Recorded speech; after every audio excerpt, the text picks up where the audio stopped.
Wah ya kemedunen. Waduh Petro, waduh. Waduh, edan. Dodo, gesur ngapunten, baleni. Dodo ya terus wah mak tusuk. Ora apa-apa, rame. Nyo, pecah. Mburi. Iya. Dodo. Riki. Mburi. Dodo. Nyo. Ngene iki perang ora kokean polah ning Temonjo. Dodo. Sirah. Sirah. Iya iki wis dikeke. Iya.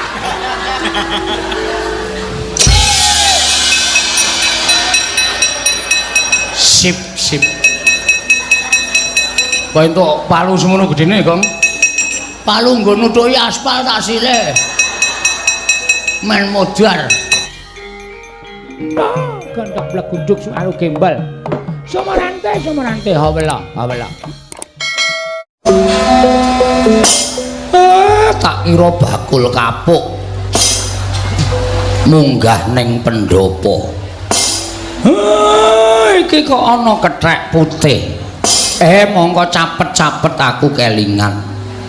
Aku mbiyen tau tate duwe sumitra wujuding kethek putih. Ning apa bener kowe wong wis pirang-pirang abad kepungkur.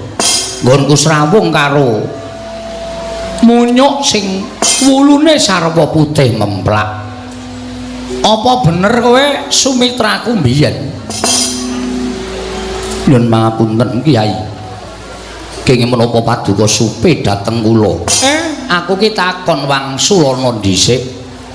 Apa kowe bener tau tate srawung karo aku? Mataun-taun srawungipun kalian Kyai Semar. Nek ngono apa kowe iki anoman? Mboten lepat kula ngabdipun anoman Kyai. Lah dalah. Lah kowe iki kok dinayi umur dawa. Inggih pangestunipun mekaten. Selama iki ket sore wis apik lho, Pak. Konjur wong tuwa iki kleru iki entuk wae. Sak suwene iki kowe urip nendi? Kula tasih wonten ing tlatah Gindi. Kula tasih nderekaken Sinuwun Prabu Rama Wijaya. Kowe Sinuwun Rama ya isih sugeng. Pangestunipun tasih Kyai. Anoman pirang puluh taun ora ketemu karo aku, dangu sanget mboten pinanggih. Ki Lurah ugi nak manggih kawidadan. Slamet. Wis kaya ngene iki ora owah-owah kawit biyen tekan saiki ora ana bedane. Nala gareng Anoman ki lho. Wah. Anoman wis slamet, Man. Pangestunipun Kelurahan Olo Garing wilujeng bekti kula kunjuk Ki Lurah. Waduh kaya awet urip kowe. Inggih. Untumu ya isih komplit. Nggih pangestunipun tasih. Awakmu ya isih sentosa kaya ngono. Inggih Ki Lurah. Karo sapa? Piyambakan kemawon. Ora nggawa kanca-kanca munyuk, paguyuban munyuk. Mboten Ki Lurah. Sampun sami pejah sedaya. Wah, wis do mati kabeh? Sampun. Kantun kula kalian Paman Sugriwa. Waduh. Pirang-pirang ewu munyuk semonake iki do mati. Nggih, mestripun sampun sami pejah. Wah, ya wis ya. Nderek bila sungkawa wae ya, Man ya. Inggih. Matur sembah sewu nuwun tanpa pepindhan. Slamet, Man. Ki Lurah Petruk menika. Wilujeng Ki Lurah bekti kula kunjuk. Ya, tak tampa pangestuku tanpa nono. Nuli sangat anggen kula ndadosaken jimat. Wah, makplong barang karo kowe isih urip. Tak kira wis mingkari jeneng. Pangestunipun kula tasih pinaringan yuswa panjang Ki Lurah Petruk. Syukur. Prayogakno ya, Man. Iya, sampun boten kirang prayogi. Slamet, Nyok. Nyok, wonten dawuh. Slamet wae. Pangestunipun wilujeng. Mbok sing sopan, Gong. Arep munyuk ning iki senopati. Iki satriya ora nyanyuk. Satriya ning wujude apa takono? Ayo wujude munyuk. Munyuk ya dundang nyuk ya rasa selak. Wong ki apa anane?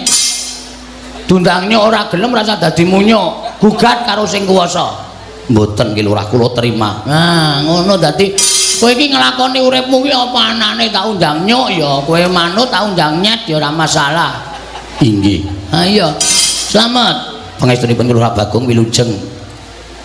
Bekti kula kunjuk. Tak tampa ta. Ora nggo kanca rombongan mboten. Namung piyambak mawon Lurah Bagong. Wis do mati ya. Sampun. Munyo sing raine wedhus wae Kapimindo. Ha ya mati, pejah. Munyo sing raine Boyo Kapisarobo menika ugi pejah. Munyo sing buntute dawa banget kae Cacing Kanil menika ugi sampun boten wonten. Waduh. Sareane nanti aku arep ngirim sedaya mboten pejah tanpa tilas. Wah, wis cilaka tenan. Mengkari kowe. Inggih, mekaten ki Lurah. Ayo wis toto-toto mati. Lho. Kondur kon toto-toto mati ora. Kula menika tasih panjang umuripun. Heeh. Sugriwa isih tasih. Wah, jan kae gleleng dhewe kae ketuane munyuk. Inggih. Ha wis gek matur karo bapak wigatene apa? Anoman ana apa? Lah kok dadi kowe sowan mongko tanpa taliwara. Ki Lurah. Wale-wale menapa?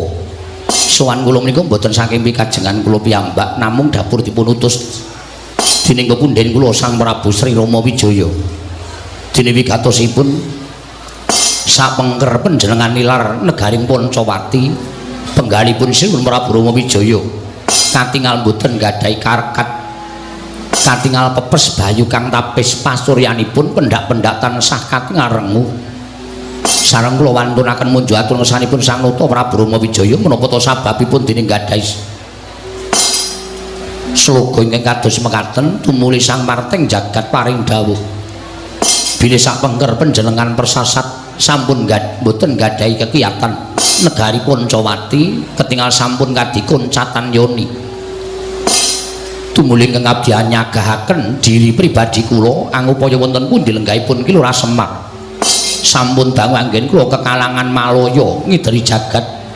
Ngupaya wonten pundi dunungipun Kyai Semar parandiri mboten dipun saged kula sumerapi lenggahipun ki Lurah Semar Badranaya. Nanging sareng kathah-kathah anggen kula nyuwun priksa dhateng sangya para kawula. Tumunten wonten kathahing para kawula ingkang sami nyebataken bilih Lurah Semar lenggah wonten ing Karang Kadempel. Lurah Semar kula aturi welas dhateng Ratu Gusti kula Sang Prabu Rama Wijaya. Mugi kepareng enggalih dinten sakmangke monggo kula dherekaken kundur wonten negaring Pancawati. Angemongi kula warga ing Pancawati kados wingi uni Kyai Semar Badranaya. Ya tak tampa omonganmu tak tampa. Ning kosek aku durung bisa menehi wangsulan kelawan kowe. Merga rasaku isih giduh, pikirku isih bingung, isih kodeng. Merga kahanan iki lah kok dadi kaya ngene, akeh-akeh sing padha kepengin ngayunake kelawan Semar Badranaya. Ya, Anoman, ning kowe bali ora bakal bali nglenthung tegese tanpa atur saka aku. Mekaten ki Lurah. Mengko bakal ana aturku ingkang bakal kunjuk Sri Rama Wijaya supaya lega penggalihe. Aja nganti kowe mengko dinukanan dening Sang Nata ing Pancawati Senggana. Kocap kacarita. Nalika semanten dereng purna sami Balacana. Kasarupraptaning utusan saking negaring Astina nenggih Sang Tapa Begawan Durna ingkang wantun minggah wonten ing pendhapi Karang Kadempel kagiat kang samya mulat.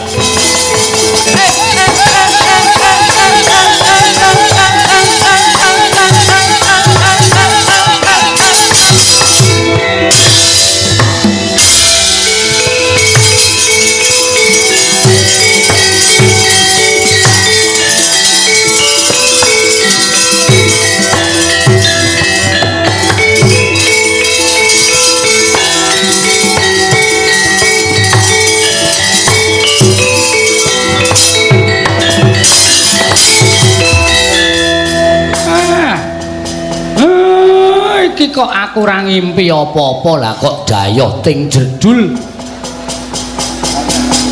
Lagi wae Anoman durung rampung nggonku nampa ature Senggana. Penemban winantu ing Suka Basuki rawuhipun Penemban. gondok bleguduk suwaru gembol sumorante awala iya Semar slamet tekaku ning Sambikala Praptaku dipun sekecaken anggenipun lenggah Penemban wis ora kurang prayoga Praptaku ning Karang Kadempel kene Penemban kula ngaturaken bekti kula kunjuk nara gareng tak tampa pangestu tampanana lho nggih sangat anggen kawin dadosaken jimat Penemban kula ngaturaken bekti Petro kantong bolong tak tampa pangestu tampanana lho nggih sangat anggen kawin dadosaken jimat Penemban kula ngaturaken bekti kula kunjuk Bagong tak tampa pangestu ning Begawan Durna tampanana ya Bagong lho nggih sangat anggen kawin dadosaken jimat paripe dipun sekecakaken Penemban wis ora kurang prayoga nggonku prapta ning Karang Kadempel Penemban enten menapa sengkan-sengkan datan pepoyan rawuhipun wonten ing Karang Kadempel iki ngene ya Semar cekak aos bloko suta ora usah dadak kalang-kalang rembuku sing wigati tak jujuk wae supaya kowe enggal ngerti apa to sababe dene Begawan Durna kedarang-darang prapta ning Karang Kadempel dina samengko iki nggih niku langkung prayogi sowanku to Praptaku ning Karang Kadempel iki sayekti dudu saka pribadiku dhewe nanging pancen aku diutus dening anak Prabu Duryudana yen anak Prabu Duryudana kuwi nampa sasmitaning Jawata Ngastina lan para Kurawa bisa anjayeng bawana satemah negara Ngastina saka kondhang Kalukengrat yen to kudu tinunggon dening Semar Badranaya mula tumuli anak Prabu Duryudana utus kan Begawan Durna sowan ning Karang Kadempel ingkang wigati dina iki kowe tak tanting ya Semar kowe tak tanting maragake kowe wangsulan karo aku uripmu kepengin ajeg kaya ngene iki apa mukti nggih lah pripun to nek kula urip kepengin ajeg kaya ngeten iki pripun nek kepengin mukti pripun nek kowe kepengin ajeg kaya ngene iki uripmu sekeng ora duwe mlarat apa-apa sarwarkasa ya wis ngono kuwi wae uripmu rasa dowahi ning yen kowe kepengin sugih kowe kepengin duwe dadakan dina iki ayo kowe melu aku tak boyong menyang negara Ngastina kowe tak boyong menyang negara Ngastina kowe ngomong marang para Sata Kurawa kowe manggon ning negara Ngastina sak lawase uripmu kowe ora usah nyambut gawe kowe ora usah ketayalan menyang sawah menyang Tegal kabeh apa sing tak butuhake bakal dicawisake dening anak Prabu Duryudana aja kok wujuding tangan nadyan sandang sarta Prabeya kabeh bakal diwujudi dening anak Prabu Duryudana lan diparingi dening anak Prabu Ngastina. Lho apa ora kepenak? Iki salah sawijining cara nggo ngowahi karo uripmu lho Semar, nggo ngowahi karo uripmu. Ing atase kowe kuwi suwijining titah mongko kondhang Kalukengrat persasat jagat iki iso nyebut pusaka ingkang bisa kandha, jimat ingkang bisa ngucap ki mung Semar Badranaya. Ning bareng padha tekan Karang Kadempel kabeh padha mlengos. Kabeh padha ngrasani karo kowe. Ing atase Semar ki wong kondhang Kalukengrat. Lah kok omahe kaya ngene iki? Ya bener kowe duwe pendopo. Ning kok separo gendeng, separo plastik. Apa wangun kaya ngono kuwi? Nek kira-kira ora kuat gendengi, omong karo Begawan Durna, mengko tak kirim Semar. Ning ora kaya ngene iki ora ngisini-sini. Ngono? Omahmu kaya mengene iki dimbrukke. Dimbrukke gawe sing luwih apik anak Prabu Duryudana saguh nyukupi saguh menehi karo kowe apa wae sing tak butuhake mesti bakal kasembatan kowe nganggo nyamping saka emas ginepeng ayo dienggo jarikan emas kok dienggo jarikan apa ana sesuk bakale ming kowe sing nganggo ming kowe sing nganggo kowe suweng ya ora ming lombok nganti bosok kaya ngono kuwi nganggo suweng sing gedene sak kurungan jago men kewer-kewer kupinge kuwi ya iso kelakon kowe njaluk bayar pira sedina yen kowe gelem ngomong para Sata Kurawa bakale kowe kelakon mula dina iki ora usah dadak tok petung-petung ayo mangkat ana ing negara Ngastina kowe ngomong marang para Sata Kurawa wis ngono wae Semar sing dadi aturku marang kowe tok tampa ya monggo ora ya tegese kowe wong sing ora gelem urip kepenak wong sing ora gelem urip sing luwih saka sakbarakanmu utawa kawula kiwa tekan Karang Kadempel kene.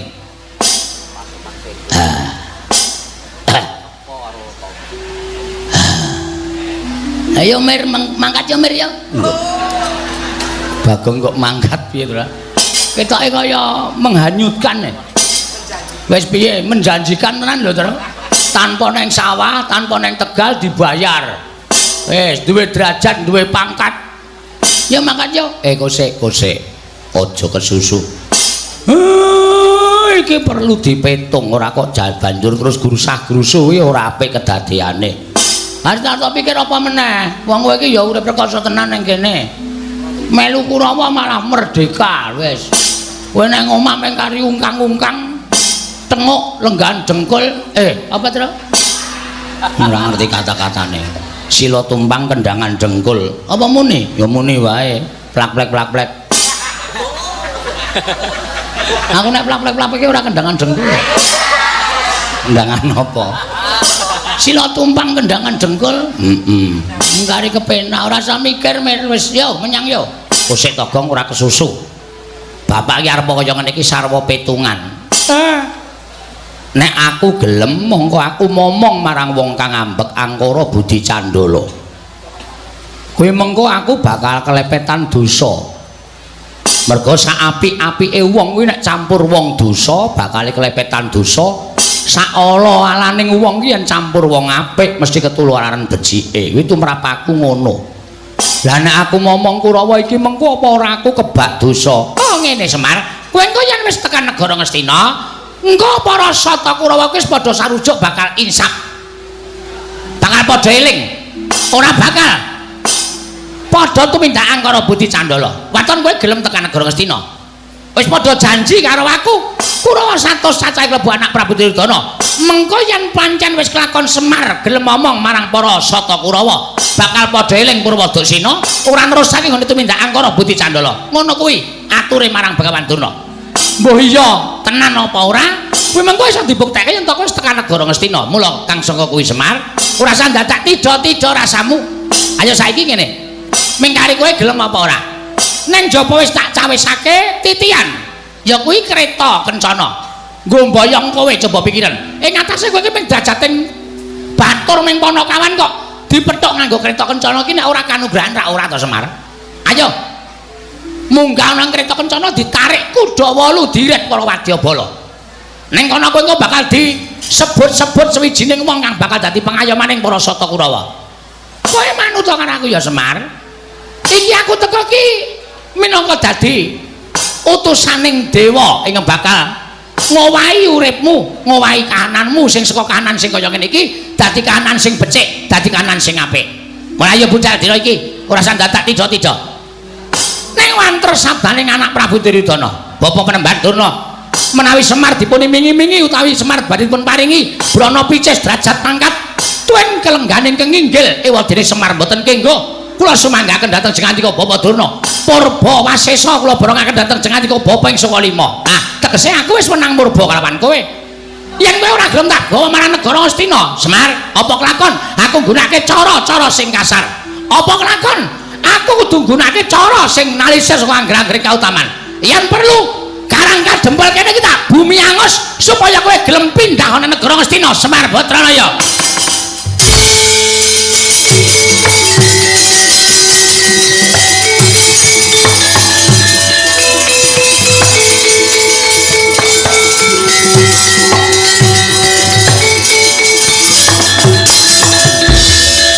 Gunjang Kanjeng langit kelap-kelap katon lir kincanging aris Trisang mawe kandrung sabaran katulu Bagong kowe arep ngopo? Kowe mau rak wis mathuk melu Begawan Durna. Kowe aja nesu, kowe melu Durna kono nek Semar ora arep tekan ngendi-endi. Sik, Pak. Perkara iki bareng Durna ngendika utawa omong nek Semar ora gelem digawa nyang negara Ngastina, Karang Kadempel arep di bumi angus. Iki wis dudu perkaramu dhewe, Pak. Ning iki ngembet keselametaning kawula sak Karang Kadempel. Kawula sak Karang Kadempel bakal katut cilaka nek bapak ora budal ning negara Ngastina. Monggo Durna iki nek omong ora tau ming sembrono. Durna iki nek omong nyata apa anane merga iki pendhita ning pendhita wong ning kuwi dudu sak barakamu. Kowe ming batur, Durna kuwi piyayi, kowe aja pisan-pisan wani wangsulan. Piyayi iki nek ning kraton Nang kene padha-padha menungsane. Bagong aja ngayal. Kowe sing meneng. Silent.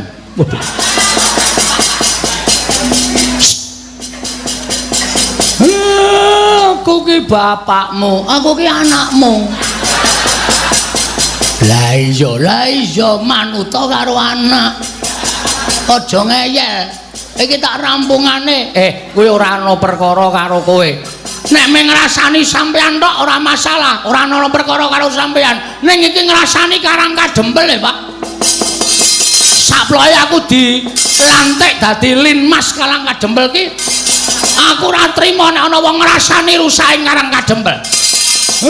Sakaremu nek kowe dikandhani ora nggugu sakaremu. Ala becik bener luput lakonana. Mulane kowe meneng wae. Wong tuwa ngeyel ora. Dusi sisan kowe.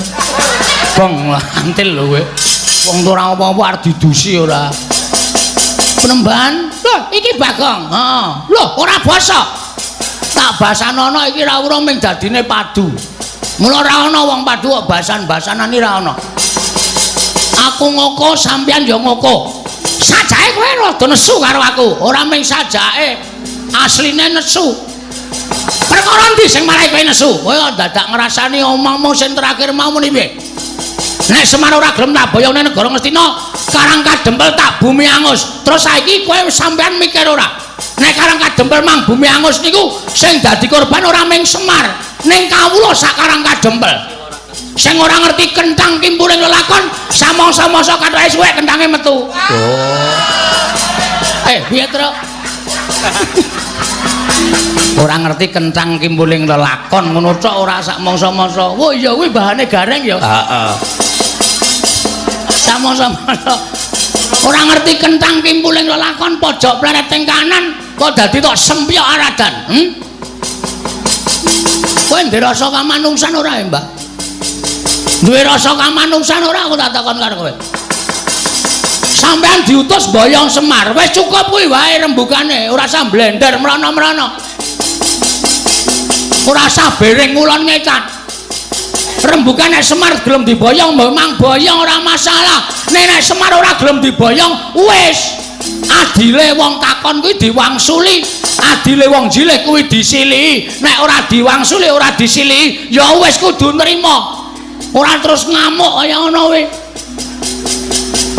Lho, sejati apa? Sejati ki rokok. Murah kuwi. Sejatine pancen kaya ngene iki niatku. Sapa sing bakal mepalangi karepku ngene bayang-bayang marang Semar Badranaya, mesti bakal tak katut kedosane. Nek ngono aku sing arep katut kedosane. Lho, nek pancen kowe dadi pepalangi Durna, kowe tak katut kedosane. Fake. Apa kong fake? Fake ki apa? Kuwi lho sing dingolesi weteng kuwi lho. Fake ki maksude wis tok. Berarti ki masalahe ora karo Semar, saiki dipindah masalahe karo Bagong. Mergo sampeyan ngendikake sapa sing ngepalangi karepe Durna tetep dadi mungsuhe Begawan Durna. Aku sing dadi pepalang. Lho. Apa kowe wani karo aku? Lho aku tak takon, kapan aku rawani karo kowe? Aku tak takon. Wis, kapan? Wiwit Bagong Cenger lahir saka ngendi, Pak? Mbuh. Bagongnya asli sapa, Pak? Mbuh, aku ora caturan. Wiwit Bagong lahir Cenger saka wetenge Simbok. Simbok sapa? Mbuh. Bagongnya karo sapa ora wedi, watone gegarane siji. Bener, wis kuwi tok. Nek aku bener, aja kok menungso.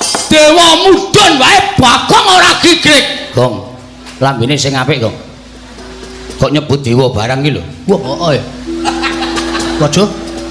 Mudar kowe. Ngono nek Bathara Narada apa Bathara Guru tekan kene piye? Ya ora dewa wis. Kok molak-malik to kowe? Heeh. Aku ya ngedeg-deg ya. Wong ki menggo sumbare kok senengane medan-medani truk. Dewa mudhun aku ora wedi. Dadi sampean ora usah gleleng. Apa rumangsamu sampean nggo soto Kurawa pirang-pirang dianggep Bagong wedi karo sampean. Loh, nek ngono kowe wani karo Begawan Durna, sing tak wedeni awamu. Ayo, nek pancen wani karo Bekantuna, nek ndi papane wong neter kanthi gayan. Aku manut metu Jawa. Piye?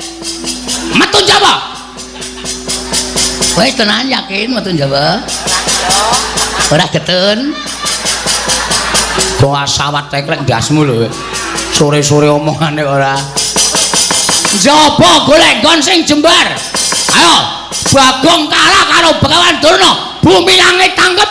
Wah, kowe iso ngalahke Begawan Durna. Sasat iso njara langit. Semar boyongan. Waton kowe iso nglangkai kuwandane Petruk. Oh. Hei. Ngapae? Aku ora melu. Meng disilih batange kok terus cengelmu kuwi. Nyilih kok batang ora. Meng sedhela gah. Nek arep sumbar ku awake dhewe. Waton iso nglangkai batange Bagong Boyo Semar Badraya. Oh, lakon mati tereng apa kowe?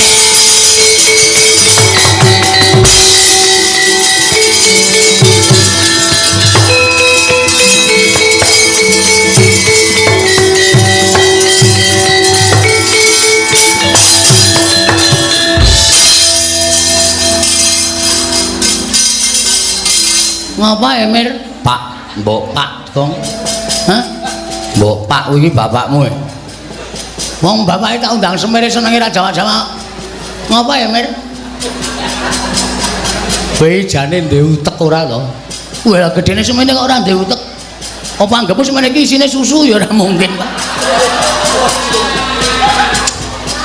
Sawangre. Kowe iki ngerti ora? Durna kae nggawa Kurawa. Ngerti. Aku ngerti kok tok tantang. Aja kendel. Aku ki catur kendel kok. Aku wis ngerti nek Durna wani langap-langap. Le omongan ki ngerti nggawa Kurawa. Ora nggawa Kurawa ora mungkin Durna wani kaya ngono. Lah nek Kurawa ngeroyok Karang Kadempel, lho. Tandingi. Sing arep nandingi. Oh iya, Tru. Moh. Tru, moh.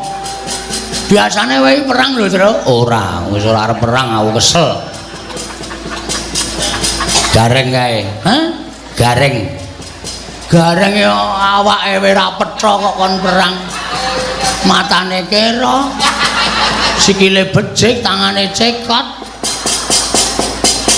Aku nek cara Semar nang anak Gareng tak tekak wingi-wingi. Isen-isenke, bentuke ora mutu.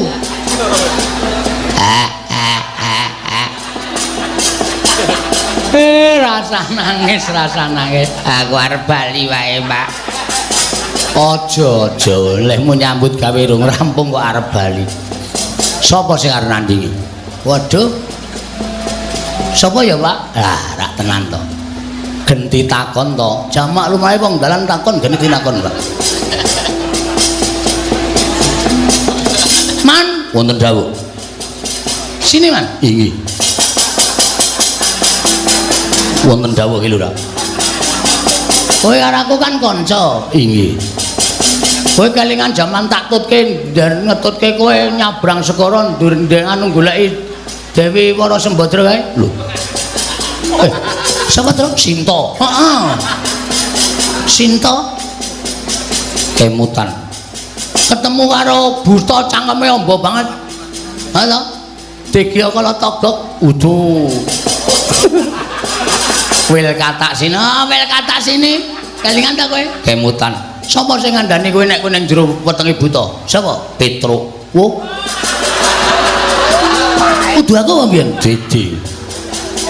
Terus jaman kowe arep diserbu prajurit Ngaleng kok, sapa sing ngandani? Ki Lurah Nala Gareng. Aku ngandani apa ya mbiyen, Mas? Panjenengan mboten ngandani napa-napa, minggandul ngalor ngidul mangan melu mangan. Apa-apa kon bayari. Kowe keluwihanku nang kono kowe. Nek ora ana aku, apa isih? Apa mesti ora bakal suda sangumu, ya ta? Nggih. Man, wonten dawuh. Aku ki anake Semar. Semar ki bapakku. Semar arep dibebeda karo Begawan Durna. Arep diboyong sarana peksa. Aku tak takon karo kowe. Kowe isih tresna karo bapak ora? Tasih. Kula kaliyan Ki Lurah Semar menika tresna sanget. Nek Semar lara, kula tentu ngraosaken sakit. Nek Semar mati, kula kecalan. Nek ana sing arep mateni Semar, kula mboten trima. Hei, Kurawa arep boyong Semar. Arep mateni Semar, arep mateni kawula Karangkadempel. Piye kowe kira-kira wani ra musuh Kurawa? Rung tepung to? Dereng. Engko tak kenalke sik. Bar kuwi terus dijotosi. Oh nggih, ngestaken dawuh. Sago, sagah. Ada jalan keluar. Ya. Tenang wae. Wis Pak, tentrem. Tentreme ngopo? Sing arep mungsuh Kurawa Anoman. Senggana mbok ya wis mboten napa-napa iki lho, mboten napa-napa. Kula menika menawi kedah males kesaenanipun kula Semar, menika nyawa kula aturaken dereng saged sak traju lan sak bobot. Bila menawi wonten tiyang ingkang badhe damel geger Karangkadempel, kula ingkang sagah betengi. Ora sah ben Bagong wae nggo pengajaran. Wis ana sing sago kok ora sah. Pak pendem tenan wae. Senani meneh aku. Wah, anggere loro ora tak suntikke kok yakin nengke wae nganti mbathang gong. Karo wong tuwa kok kaya ngono wae. Mengkel ya. Wis ana jalan keluar kok ora sah. Semari kita sumbang. Matur nuwun ora sah. Terus engko ora urung ngundang aku gong golekno silian. Nah. Mumet aku ki. Iya. Wes kendramu mangan. Nyuwun dipalilahipun Semar Kakang Semar Badranaya. Aku minangka wakiling Semar Badranaya.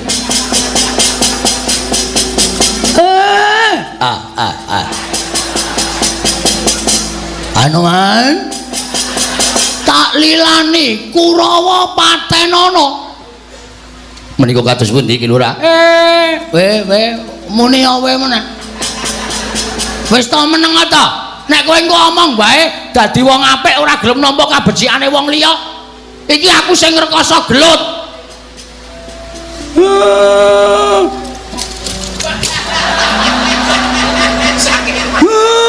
Mangkato Anoman lho nggih wis kaken dawuh.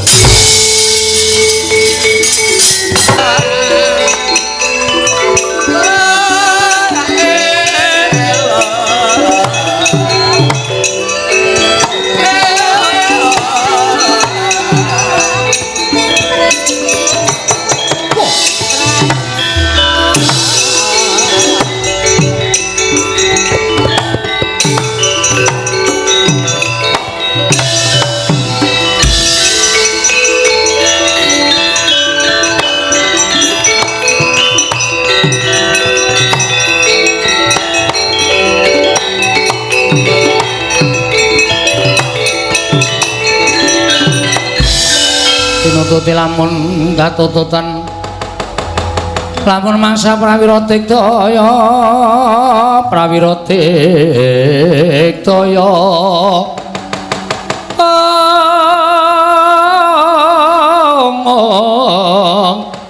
ora nanggono magawe gelarira wang-wang.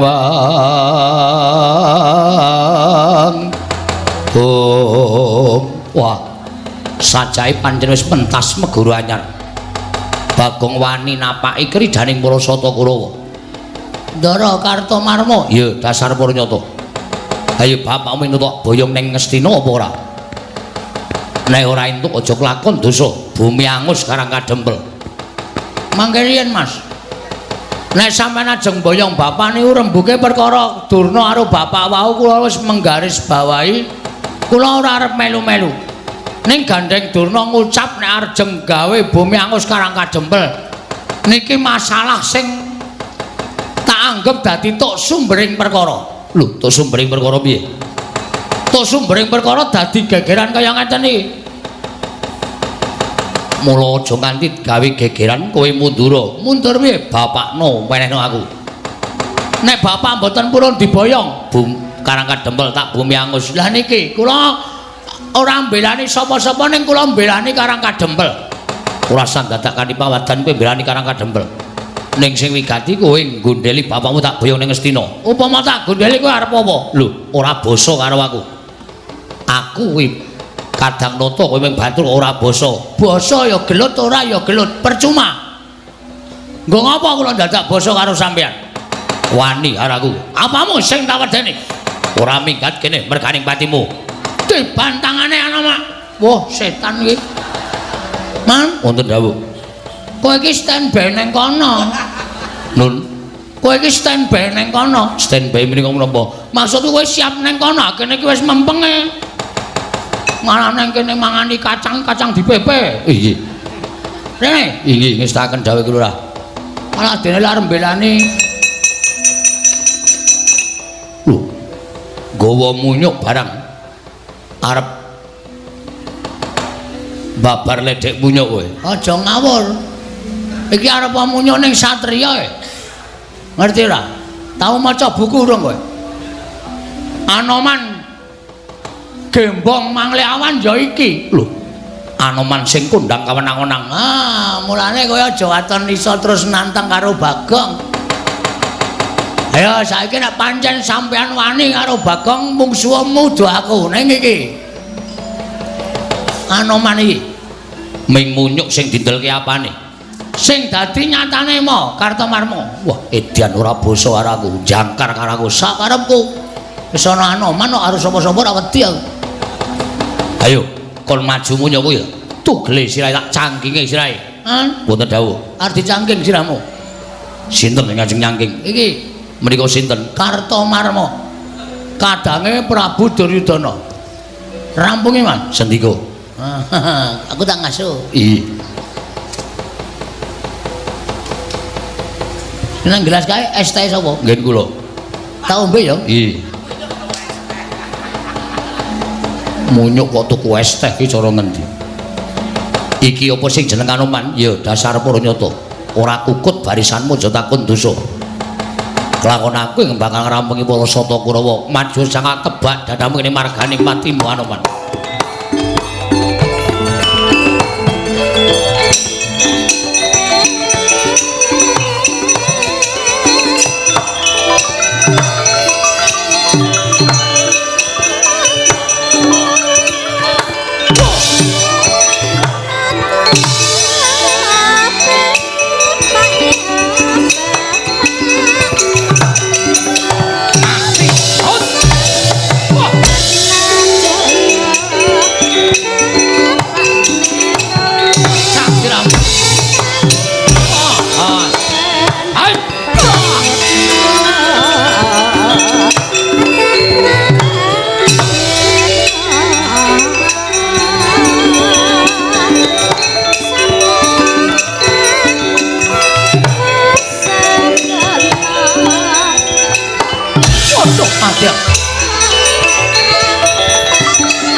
melu perang we nglabuhi desa ya Mas.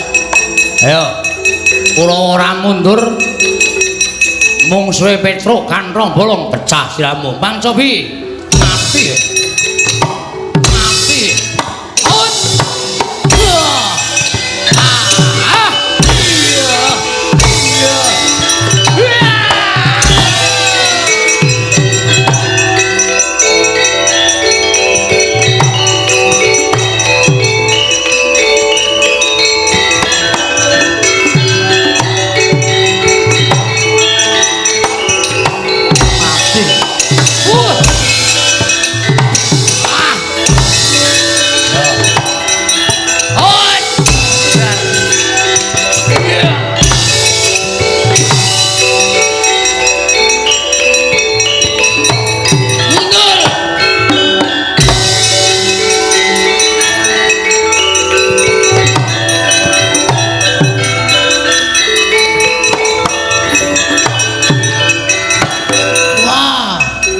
Galeng balang tangan cekot sikil becik al perang rasa kokian gunung tanpa guna mungsuhe nala gareng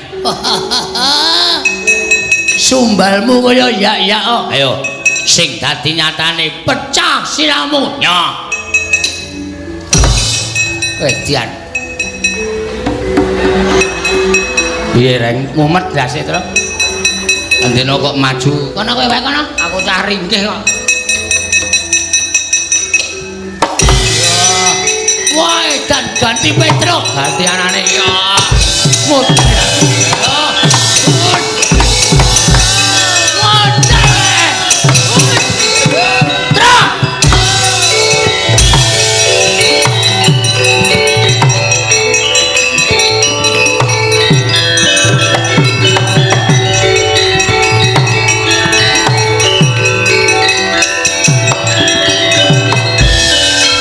Dur, Anoman ngamuk, Ponokawan ngamuk, Petruk ya ngamuk.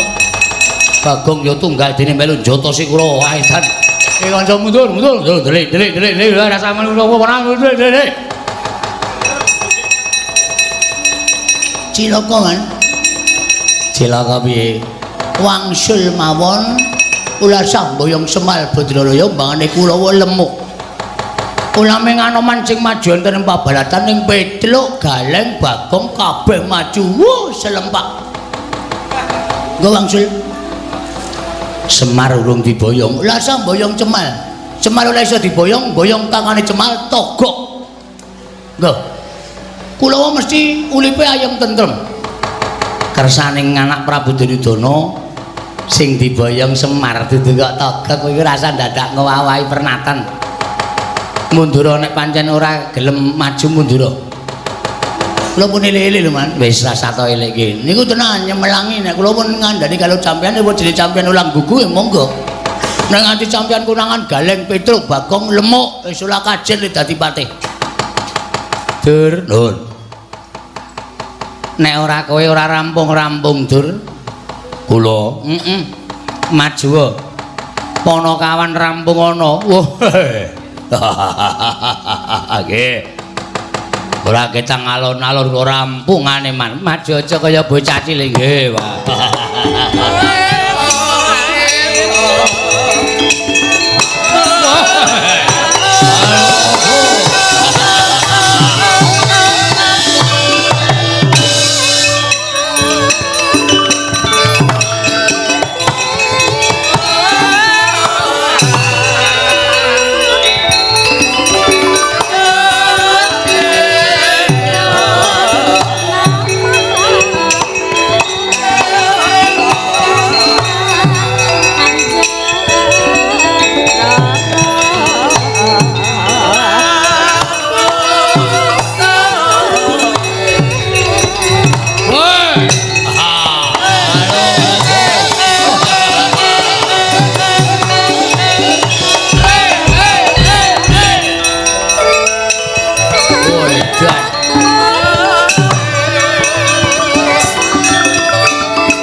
Petruk Ndara Dursasana ya mriki ajeng napa nglabrak wong-wong karang kadempel klebu kowe lebu garing lebu Bagong Anoman sing tok ndelke dadi betenge bapakmu acur-cur kuandane oh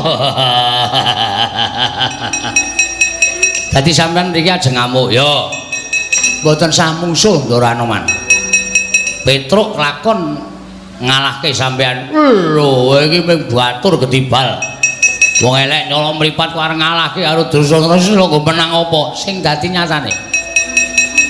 nyatane piye sampean mriki butuhe napa nglabrak kowe nyo lho ngopo iki lho sampean mriki ajeng napa nglabrak kowe nyo lho ra penak to rasa dadak kok kaya omongan tiwas kok kaya omongan lho antil pisan gletak sampean isin ya ora oh iya kamu lo nyo ajeng ngantem nek nganti Petruk mangantem mati sampean kari mateni Gareng kari mateni Bagong mangantem mati bareng mangantem mati mengkari mateni Anoman lho penak to Anoman mangajar mati boyong bapak pun gawen ini jame mepet yo guys ayo mudar tenan kowe pun malah alhamdulillah sampean sok mateni Petruk urip yo men doyak utang guys yo nyo pecah siramu mang pecah nek iso mati dening aku iso mesti mati nek pecah kok ora mati tenan medeni ora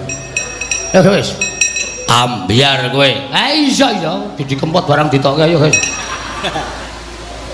biar mburi lho iki ora apa-apa to lho genah isih wutuh kok kon apa iki piye yo biar Gondodo yo wah dan sesek pecah jantungmu oke silakan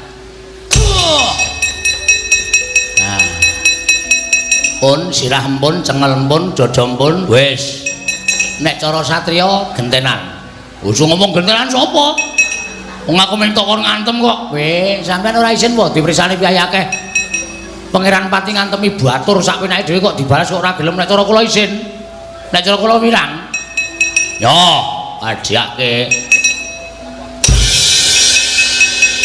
Buri yo padha-padha ampuhe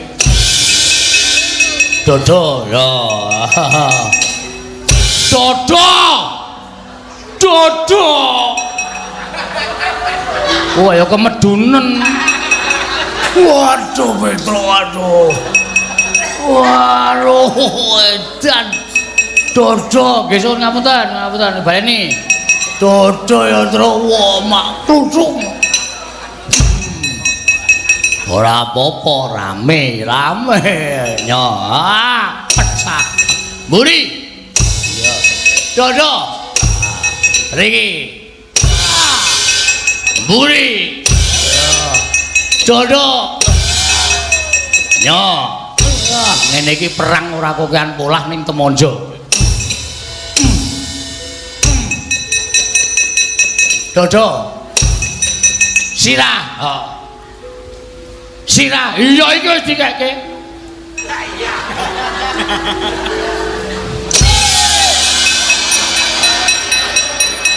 sip kok entuk palu semono gedene Gong palu nggo nutuki aspal tak sile men modar mate ora ambo ya ambo kaya awak tutuk nganggo palu sing nggo ngremuk aspal modar Dir turu kok neng dalan iki lho tangi aja kaya bocah cilik aduh man mumet banget man mumet piye Petro setan ditukke sirah kula ora diantem-antem mbul nyeluk Bagong kok palu gedhe banget ladalah man vertigo kula piye vertigo napa-napa kualik pripun niki lah tak gawa Kakang Penemban Durna pripun Kakang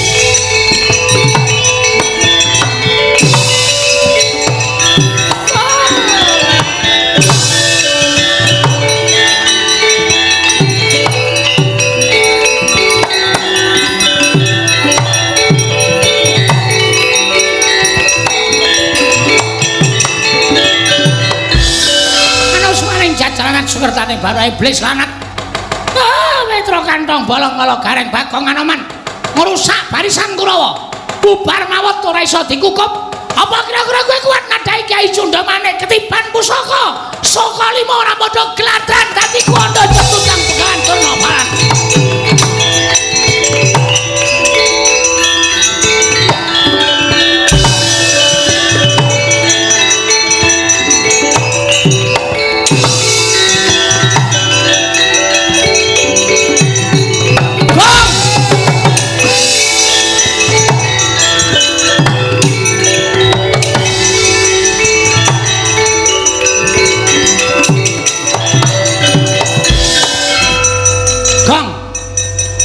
Kowe endi? Raja mlayu mungsuh Begawan Durna ming gawa pusaka murup sak obor. Pucuke Kada Anoman mlayu ora tanggung jawab. Kowe arep mlayu ora tanggung jawab. Truk. Mbelani wong tuwa iku kudu tata nyawa. Kadepane. Kowe ngerti ora? Ora. Ngono tak kandhani. Durna gawa pusaka. Ora wedi aku. Pusaka kae ampuh. Tamake Gunung Jugruk Segara Asat. Nek ming kowe karo aku nyunyuk Cundamane mudhar kabeh. Terus mlayu wae. Padul karo bapak. Aku wis nantang Durna terus, wis ngerti nek kowe sing nantang Durna ning nganggo hitungan wong gelut ora waton. Ora okol ning nganggo akal. Nek kowe ming ngokol tok ngethuke Cundamane mati tenan. Semen. Wis semen.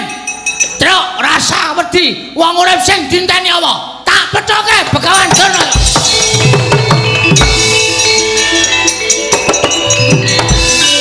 Semiran nututi to kowe. Ayo ora wong kandhane ngeyel kok. Karepku ki ya. Skene aninione iki. Aku nekat melayu terus kowe bagong. Ngoyak aku tok candhet meneh gong. Aja kaya ngono. Aku tresno karo kowe. Ha dramatike nang kene iki terus. Adegane nang kene iki. Wah, wis ora masuk. Ana karo maju-maju aku tak padul bapak. Oh ya tak padul bapak. Aku tak omong karo bapak nek durung nggo pusaka. Aku ya omong nek bapak nek durung nggo pusaka. Aku ngomong ngetutke, padul bapak, ora maju, mudhar tenan. Akhirnya sadar, ket mau. Aku mau mlayu nek ora tututi aku menggo perapatan kono liwat desa baline ngene bapak kok. Ora dupak raimu mudhar kowe. Wes ayo wadul bapak. Yo.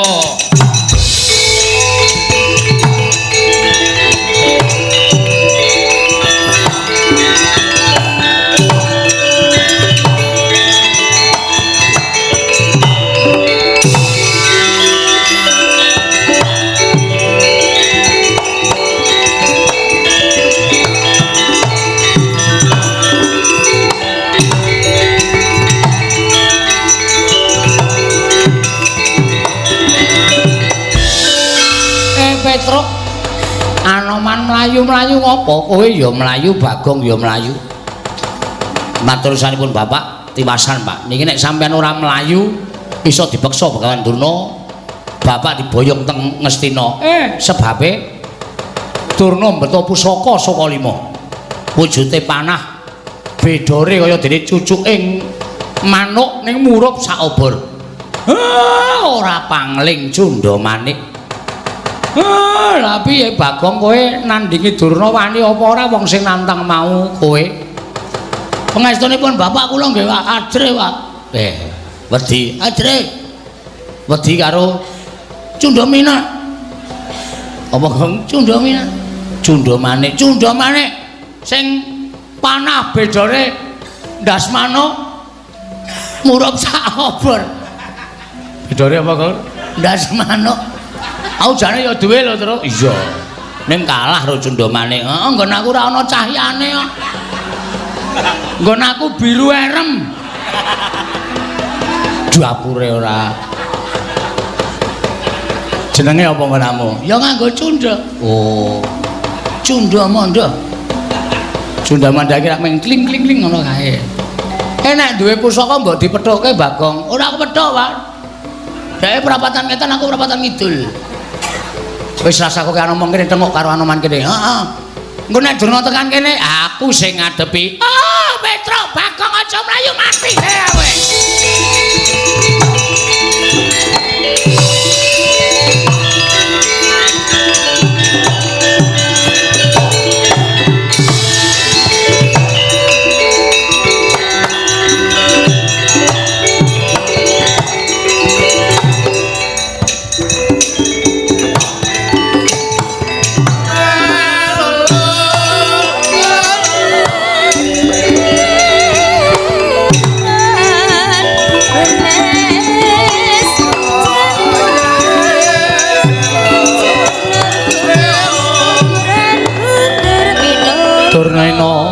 Panalinganira lumajaring ratri linenggak jangganira kapisanan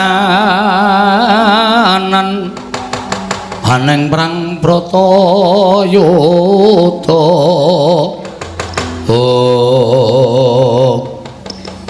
ayo aja padha ndelik ning gurine Semar kene sing kira-kira mau nantang karo Begawan Durna sing nantang karo Begawan Durna ngaku bareng aku mligo Kyai Cundamane padha nang burine Semar padha wedi karo aku. Ayo sing cangkeme ombo banget kae. Kon ngomong kene, sampluki wonengen kowe. Lho kok dunekke. Tak incem mbok anggere Cundamane ora digawa, pelinceng sirahe. Muni apa kowe mau? Muni apa, Gong?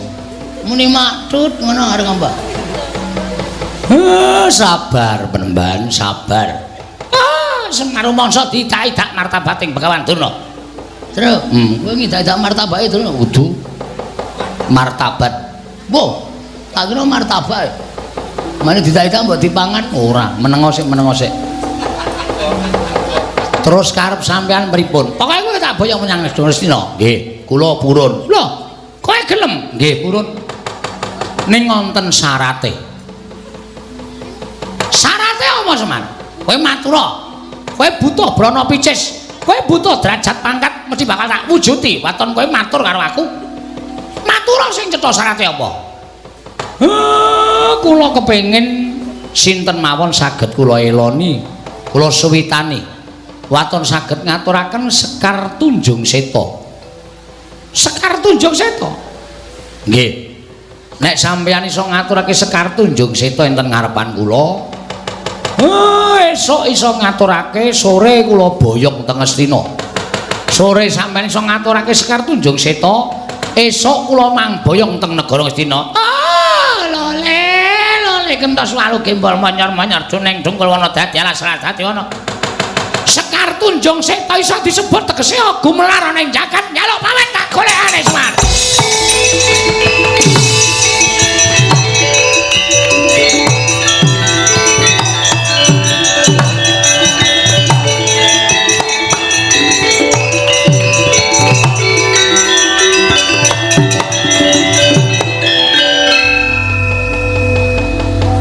Anoman wonten timbalan Kyai.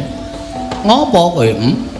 Menapa kula nggih kedah ngaturaken menapa sampun paduka ngendikaaken Semar ora kena banci ndemban siladan. Matur sinuwun Prabu Rama Wijaya, nek iso ngaturake Sekar Tunjung Seta aku mesti sowan ning Pancawati.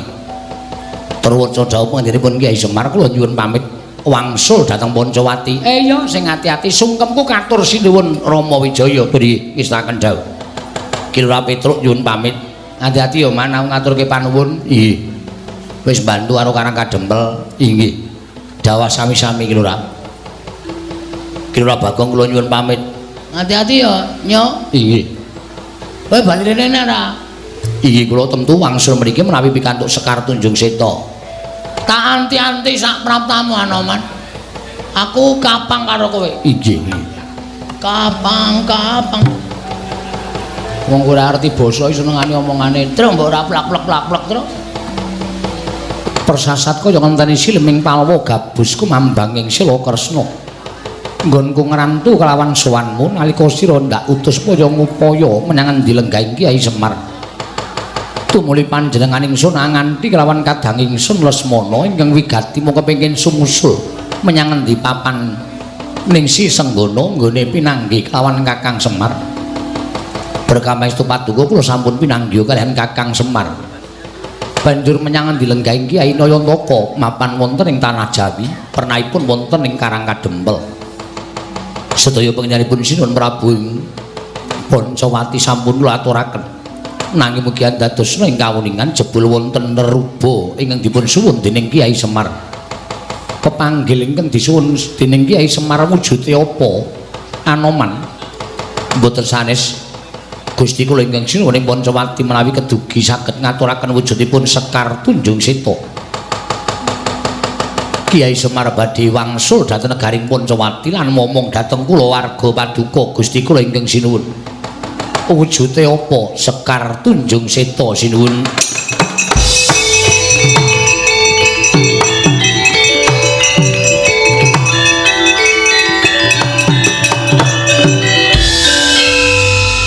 Lesmana wonten timbalaning ngadawu Koko Prabu. Nadyan wusu ing nggonipun Kakang Gumelarana ing Janaloka. Lagi sepisan iki kawanuh tetembungan Sekar Tunjung Seta, Yayi. Aja wedi kangelat. Siadi dhisik ana laku ngupadya menyang didunung ing Sekar Tunjung Seta. Aja pati-pati ngadhep kalawan pun Kakang lamun siadi ora boyong wujuding Sekar Tunjung Seta praspada paduka Kanjeng Koko Prabu. Kliranana kula nyuwun pamit. Sing ati-ati aja kaya bocah cilik Lesmana.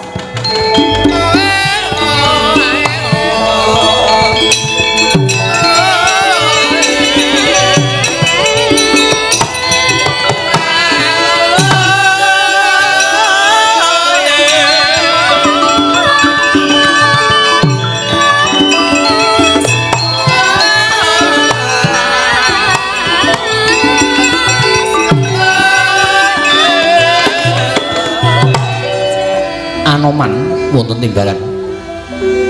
Bareng kadangku Kyai Lesmana wis mungkur ninggal kalawan panjenengan ingsun. Melang-melang penggaling pun Kakang kuwi ninggal jejabang ning tepining Balumbang para paduka. Ayo padha ditututi lakune Lesmana adoh diceraki-cerak didoi. Nuwun ngestaken dawuh. Sira Anoman ngambah dirgantara kelawan panjenengan ingsun. Ngawat-awati laku ning kadangku Kyai Lesmana monggo diweji kula dherekaken.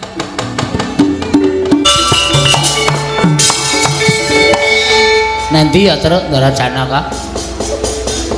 Nah mestine sowan dewa. Apa mabur dadak ning Indomart. Mbok si apik omongane terus. Aku iki takon tenanan, aku ya wangsulan tenanan. Wis kowe ora rasa dadak mikir sing aneh-aneh. Tur kuwi ora kewajibane awake dhewe mbantu karo Ndara Janaka.